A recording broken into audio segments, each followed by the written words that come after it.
What is going on, guys? Hope you guys have been alright. I missed you guys. It's been a really long time. Just made a big out-of-state move. Started a new job, so been very busy.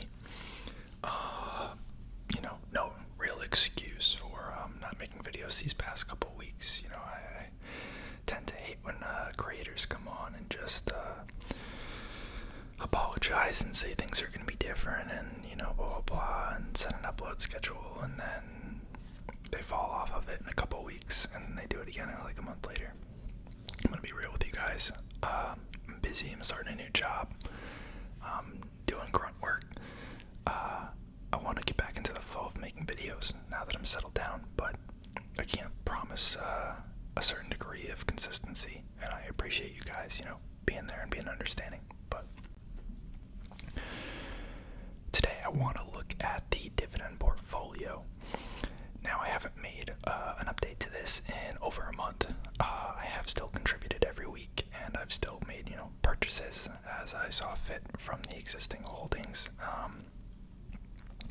Market's been doing okay, actually.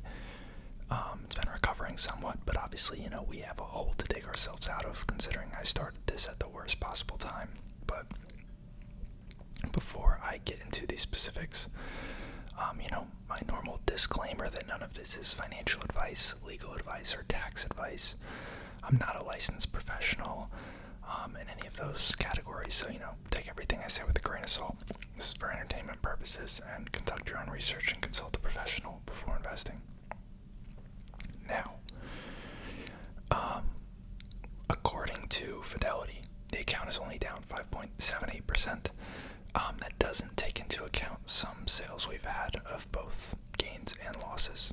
So, as you guys know, I have a spreadsheet that I update that not only tracks all of the dividends received, but also breaks down the total amount I've invested, the current value, the total dividends I've received so far, total gain or loss, and then two calculations for return. So one is like normal, non-time weighted return, or non-money weighted return, sorry.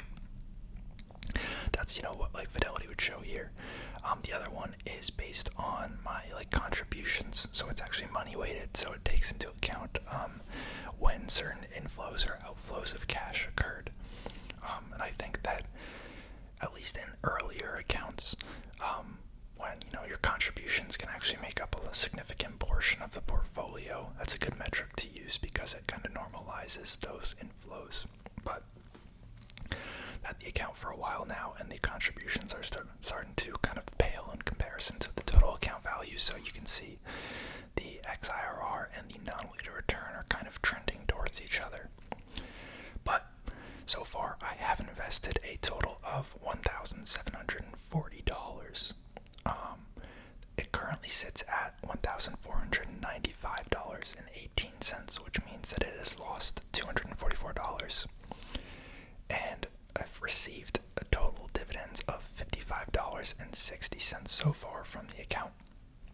That's since I first started it.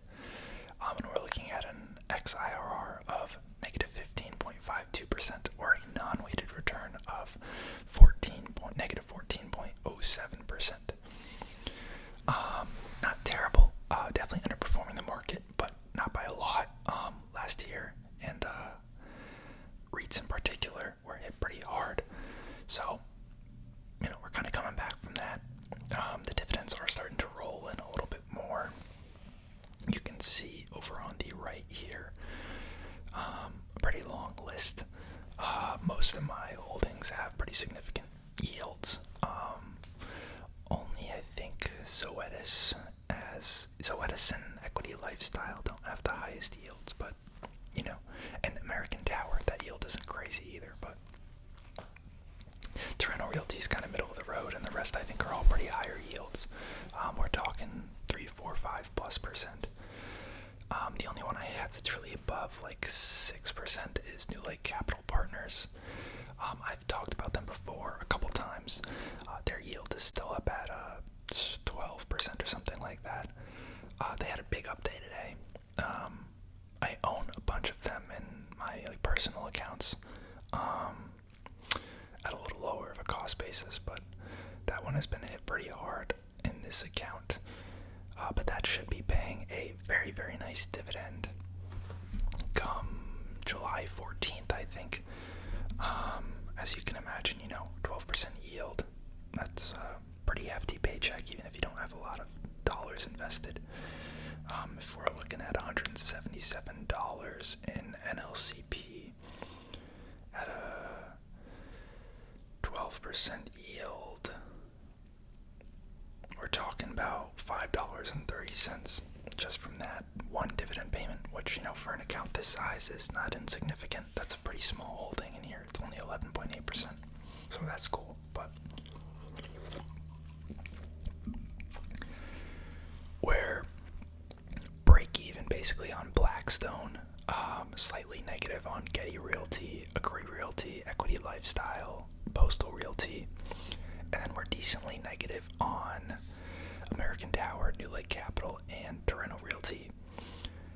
I don't feel too bad about anything in the portfolio. There's certainly some things that I'm less excited about than others, but I don't think we're in a bad spot. And today I kind of wanted to go through 4 earnings releases for companies that reported in May that I never covered, or at least I don't remember covering. So I'm going to run through those, but just quick rundown in case anyone is not familiar with the portfolio. New Lake Capital Partners is a REIT that specializes in leasing to cannabis tenants, primarily cultivation facilities. They trade OTC, which leads to them trading at a little bit of a discount. Their big boy counterpart would be an IIPR, Innovative Industrial Properties. They are definitely one of the riskier holdings in the portfolios. It is OTC. It is a microcap. It is in the cannabis space, and they are experiencing a little bit of turmoil in terms of rent collection. I can't say I know exactly what's going to happen with them, but I think the risk reward is there. Postal Realty is you guessed it, a REIT that focuses on leasing to the U.S. Postal Service. Pretty self-explanatory. They have a number of types of properties. They have the typical small town neighborhood ones. They have big flex facilities and distribution centers. We'll get into that. American Tower, it's a cell tower and data center REIT. Pretty big international exposure there as well. And then Blackstone, asset manager, you guys know them. Toronto Realty. This is a REIT that focuses on distribution centers and warehouses and such, primarily in a couple big metropolitan areas in the U.S. Then we have Getty Realty. This is definitely more of a slow burner, but they are a REIT that focuses primarily on real estate in the kind of gas station and automotive segment. I believe 70-something% of their revenue comes from gas stations. And then the rest is composed of car washes, auto part shops, auto shops, oil change places, like that type of stuff. Then we have Zoetis. They are an animal health company, so medicine for both companion animals like dogs and cats, as well as for livestock. We're talking cow, pig, chickens, you name it. Agree Realty. This is going to be a retail REIT.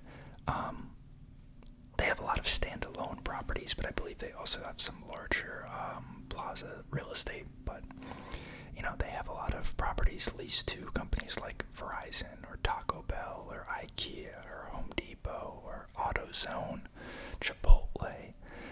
They have a pretty cool tool on their site that you can actually go and view all their properties, see which ones are leased to who. I always think it's pretty cool, and companies have that to look up, your state and the area where you live and see what they own around you, because they did actually own some properties near me. And then we have Equity Lifestyle Properties. This is a diversified REIT to some degree, started by Sam Zell, R.I.P., passed away this year. He also owns some of the other REITs that start with equity, so I think Equity Residential, and I think there's a commercial or office one as well. But Equity Lifestyle Properties focuses on 3 main segments. One is kind of campground and RV parks. like is very unique and, somewhat robust to COVID coming out of that. The other one is marinas, primarily in Florida right now, but we're talking boat slips. People want to rent a marina slip somewhere to keep their boat, kind of like a parking spot for your boat. And then the third component is they have some manufactured housing communities. A lot of them are centered towards, senior living or retirement, but not all of them. But yeah, those are the three segments. Now, to get into the earnings, we'll look at equity lifestyle properties first. So, this stuff's always cool to see, but it's not necessarily relevant, to someone who wasn't invested in early. Like, this means absolutely nothing to me. So we're just going to skip through that. 1.2 billion in revenue a year, annualized dividend of 1.79, net FFO per share, compound average growth rate of 9% through the past 15 years. So they're at a 2.6% dividend yield, so I was right there, kind of in the middle. So they're going to break down their segments here. It looks like manufactured housing. And to note, their manufactured housing looks better than a lot of manufactured housing. You can definitely still tell that they're kind of cookie cutter, but they look nice. Base rental income growth was 6.6% for the quarter. That's pretty good. Core occupancy of 94.8%. That's fine. I mean, residential, I think, typically hovers between 93 and 99%. But in the markets where they have these, I'm sure they're not that out of a market. Core RV and resort and marina base rental income growth, 2.1%. Memorial Day weekend transient base rental income growth is negative 7.8%. Interesting. Memorial Day was rough, I guess. I guess they're not going to break down. Maybe that is RV resort is campground, so maybe they just lumped those two together, it looks like. Kind of wish they broke it out separately. I'm sure it's in here broken down separately somewhere else, but let's see. Over 110 properties with lake, river, or ocean frontage. Over 120 properties within 10 miles of the coast. Over 70% of their manufactured housing properties are age restricted or have a resident base with an average age over 55. So that's what I was talking about. They want to own the land, lease, and develop the sites to owners of manufactured houses, vacation cottages, RV, and boats. Long-term acquisition and development. So currently they have 449 properties, which if you break it down into, the individual manufactured housing sites and campgrounds and marinas and such, that's 171,248 individual sites, I suppose, and they're operating in 35 states. So you can see here pretty consistent dividend growth as well as net funds from operation per share. Here's the heat map of all of their properties. As you can see, huge concentration in Florida with 34% of their properties. Arizona and California are definitely big components as well, with 11% and 10% respectively. Decent amount of residents on the West Coast, up in the Washington and Oregon area, a little bit in Texas, some in Wisconsin, Illinois, Michigan, around the Great Lakes. And then a decent amount along the East Coast, just along the Carolinas, Virginia, looks like New Jersey, they have a decent amount, and some in Pennsylvania, as well as New York and Rhode Island, Massachusetts. But,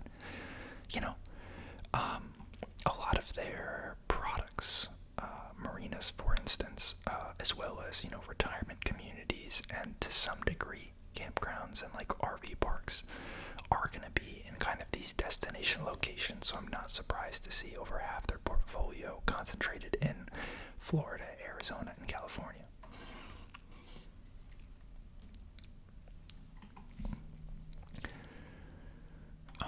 So this is all of their properties, but if you break it down, manufactured housing, huge amount in Florida, Arizona, and California, again, decent amount in the, New Jersey, Delaware, Pennsylvania area. And then if we look at their RV parks, Pennsylvania area, Florida area, Texas area, Arizona, California, Washington coast. And then marinas, mostly in Florida, as I was saying. So, let's see. Same store NOI data. Continued investment for internal growth. So they're just highlighting what they're putting into expansions and developments, upgrades and sustainability. And then here they're breaking down demographics. So let's see what they're saying here. The number of people aged 55 and older in the U.S. is expected to grow 17% in the next 15 years. And they're saying, that that's going to be a big plus for their manufactured housing communities because that is a huge portion of that base. Over 70% of their manufactured housing properties are age restricted or have a high resident base. They're stating that people in the 18 to 35 range have a super high interest in RV camping, I guess. But their core user base is from like 48 to 79-ish, which would make sense considering it's primarily manufactured housing and like RV camping and stuff. Some pictures. Supply constraints. Occupancy. Pretty steady occupancy here. These are always kind of dumb statistics to me. Over 50% of manufactured housing communities are 98+% occupied. You can pick any, percent number. Like a percent of a percent is just super misleading if you don't have the whole picture. But it looks like they're hovering around the 94 to 95% occupancy, which is fine. And it looks like base rent growth has been in the mid-single digits pretty consistently, as well as RV and, campground rates.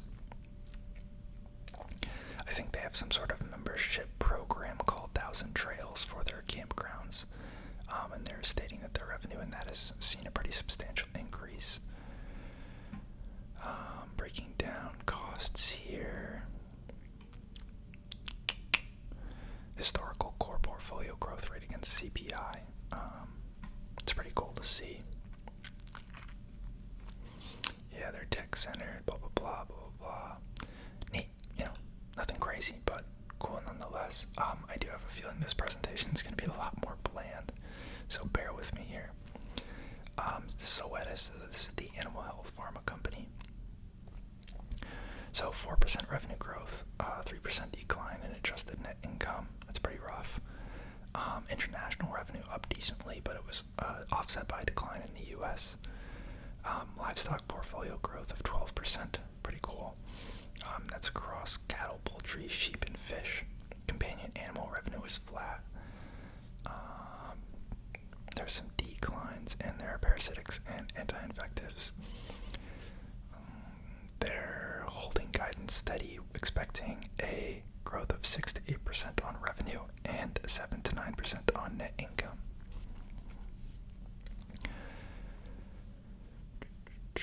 Yeah, so it looks like is this all of the company or just US? Hang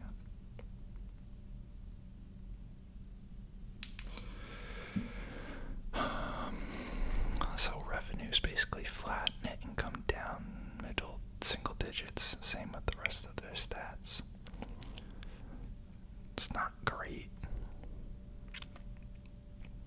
I kind of just like how, diversified the business is in terms of like typical company that you would own. Like there's not a lot of companies like this. This is different than traditional pharma. It's a little flatter, a little longer tail revenue segments on new product development, a little less competition, less regulation. It relies less on, blockbuster releases, but you still have some exposure to the healthcare space. So it looks like companion animals saw a pretty meaty hit. They were talking about some competition. There is kind of a three-way race in the animal health segment between Zoetis, Merck's animal health business, and then Boehringer Ingelheim, I think is how you pronounce it. Depending on how you look at the numbers, I think Merck Animal Health is biggest, but Zoetis is pretty close, and I think they kind of trade off. But livestock business saw a pretty big change, it looks like. Looks like they had some significant increases in costs. I do think also because they have a pretty big international segment, they see some issues with, foreign exchange rate here. You can see it's been a pretty big negative factor. A lot of big international markets here. Looks like they're pretty big and developed and, emerging markets, 215 million. Wonder what countries those are. Yeah, so keeping guidance, 6 to 8% growth on revenue. I think it was 7 to 9% on net income. Yeah, right here. Hopefully that clears up, but here we have Agree Realty. Let's see.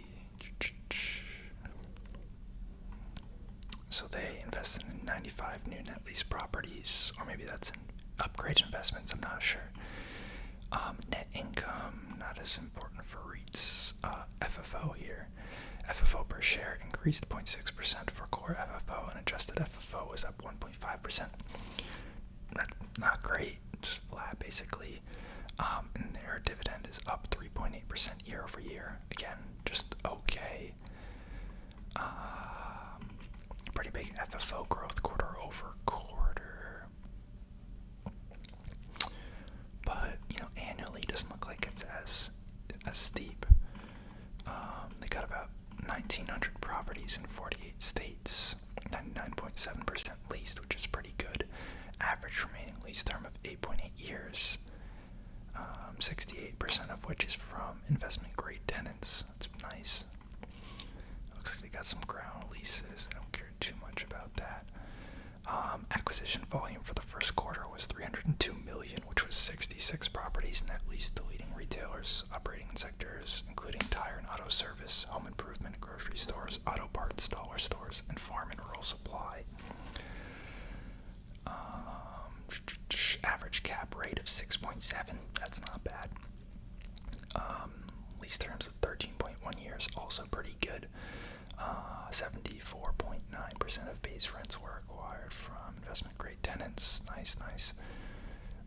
They increased their full year acquisition volume by an estimated $200 million. It's pretty big.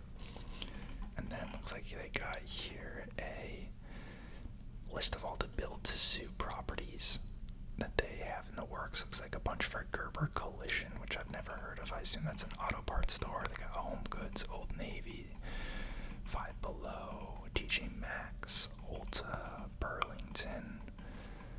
Interesting. And then they've got some lease information here. They're pretty spread out. A lot of long-term leases, to be honest. Looks like Walmart is their biggest customer, representing 6.6% of revenue, then Dollar General at 4.8%, Tractor Supply at 4.4%, then Best Buy, Kroger, Dollar Tree, TJ Maxx, O'Reilly Auto Parts, CVS, Hobby Lobby, Lowe's, Burlington, Sherwin-Williams. So pretty spread out. 6.6% is not a huge exposure for what is literally the biggest company in the U.S. by revenue. And then here we have Postal Realty. Highlights for the quarter. Acquired 39 properties for $17 million. That's pretty cheap, excluding closing cost. 27% growth in revenues. Net income, basically zero. But it's net income for a REIT, doesn't really matter. FFO, 21 cents per share. It's a little light, considering their FFO payout ratio is kind of high in that case, but it looks like they use adjusted funds from operation metric there, 27 cents per share, and the dividend they kept steady, I believe, at 23.75 cents. They did sign a letter of intent with USPS regarding new leases. They had, I think, negotiated some inflation buildups. The government tends to prefer flatlined leases, but I think they had mentioned that they were able to negotiate some sort of escalation or increase, at least to compensate. 99.7% occupied, 1,300 properties.